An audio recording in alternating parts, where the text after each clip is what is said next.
Hello friends, welcome back to my YouTube channel. আজি আমি এইটো ভিডিঅ'ত কথা পাতিম Maruti Suzuki New Swift ZXI Plus ভেৰিয়েণ্টৰ বিষয়ে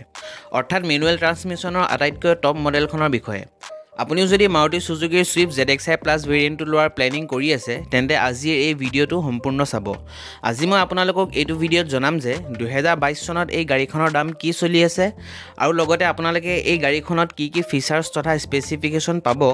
এই সকলোখিনি বিষয়ে আপোনালোকক আজি মই এইটো ভিডিঅ'ত জনাম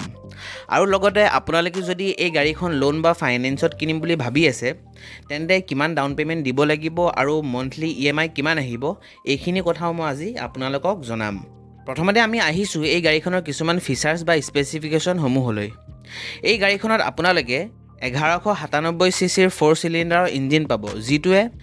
88.50 bhp ৰ পাৱাৰ 6000 rpm আৰু 113 nm ৰ টৰ্ক 4400 rpm ত প্ৰডিউস কৰে ইয়াৰ উপৰিও এই গাড়ীখনত আপোনালোকে 5 স্পীডৰ মেনুৱেল ট্ৰান্সমিশ্যনৰ অপচন দেখিবলৈ পাব Maruti Suzuki Swiftক এখন পাৰফেক্ট ফেমিলি কাৰ বুলি ধৰা হয় আৰু এই গাড়ীখন এখন হেটচবেক কেটেগৰীত পৰে আৰু এই গাড়ীখনত আপোনালোকে 5 সিটাৰৰ সিটিং কেপাসিটি দেখিবলৈ পাব আৰু যদি এই গাড়ীখনৰ ফিউল টেংকৰ কেপাসিটিৰ বিষয়ে কওঁ তেন্তে আপোনালোকে এই গাড়ীখনত 37 লিটাৰৰ এটা ডাঙৰ ফিউল টেংক দেখিবলৈ পাই যাব আৰু লগতে এই গাড়ীখনত আপোনালোকে 268 লিটাৰৰ এটা ডাঙৰ বুট স্পেচৰ অপচনো দেখিবলৈ পাই যাব এতিয়া আহিছো এই গাড়ীখনৰ মাইলেজৰ ওপৰত Maruti Suzuki ক্লেম কৰা মতে আপোনালোকে এই গাড়ীখনত প্ৰায় 23 kmp ৰ মাইলেজ পাই যাব এই গাড়ীখনত আপোনালোকে মাল্টি ফাংচন ষ্টিয়াৰিং হুইলৰ লগতে পাৱাৰ এডজাস্টেবল ORVM ৰ অপচনো দেখিবলৈ পাই যাব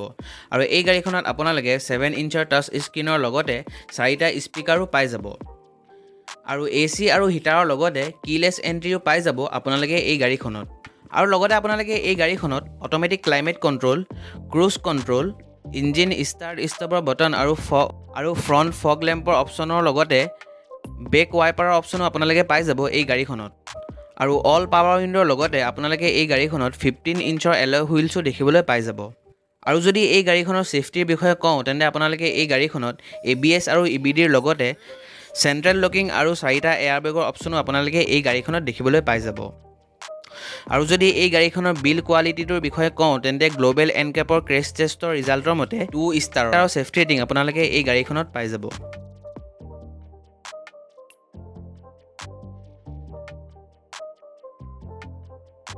এতিয়া আহিছো এই গাড়ীখনৰ দামটোলৈ যদি আপোনালোকে এই গাড়ীখন যোৰহাটৰ পৰা কিনে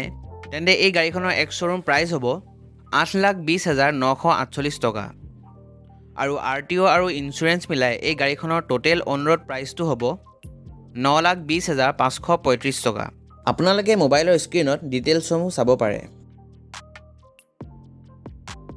এতিয়া আহিছো এই গাড়ীখনৰ ফাইনেন্সৰ ওপৰত যদি আপোনালোকে এই গাড়ীখন ফাইনেন্সত কিনে তেন্তে কিমান ডাউন পেমেন্ট দিব লাগিব আৰু মন্থলি ইএমআই কিমান আহিব আপোনালোকৰ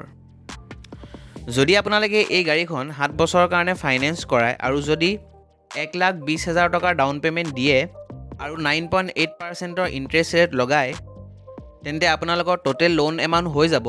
5,41,342 টকা আৰু তেতিয়া আপোনালোকৰ মন্থলি ইএমআই আহিব 8,931 টকা আৰু তেতিয়া আপোনালোকৰ ডাউন পেমেন্টটো বাদ দি টোটেল এমাউন্ট হৈ যাব 7,50,204 টকা ঠিক হেদৰ আপোনালোকে এই গাড়ীখন 3 বছৰ 5 বছৰ 6 বছৰ বা 7 বছৰৰ কাৰণে ফাইনেন্স কৰাব পাৰে কিন্তু আপোনালোকে যিমানে বেছি ডাউন পেমেন্টটো দিব হিমানে আপোনালোকৰ ইন্টাৰেষ্ট ৰেটটো অলপ কমকে লাগিব তেন্তে আজিলৈ ইমানে বন্ধুসকল যদি আপোনালোকৰ ভিডিঅ'টো চাই ভাল লাগিছে তেন্তে লাইক আৰু কমেন্ট কৰিব আৰু আগলৈও এনে ধৰণৰ ভিডিঅ' মই চাই থাকিবলৈ মোৰ চেনেলটো সাবস্ক্ৰাইব কৰি মোক সাপোৰ্ট কৰিব ধন্যবাদ